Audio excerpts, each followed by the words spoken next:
Good morning guys, in front of me is CMF Phone 2 Pro, and let me show you how to add photo to contact.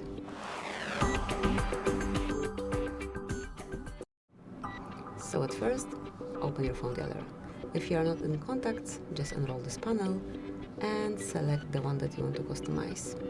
Here select Edit and mark Add Picture.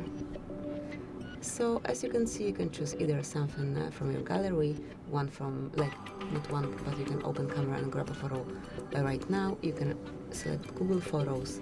You can create the monogram if you want by changing the color, the theme color, and also the font.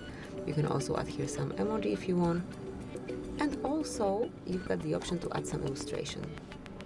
For example, this one. Then you can also change the filter.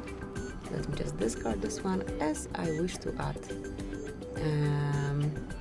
photo from my gallery. Let's pick it, customize it however you like, tap on choose and mark save. And that's it. Obviously you can update it, change it whenever you want, but basically that's it. Thank you for watching. Please subscribe our channel and leave the thumbs up.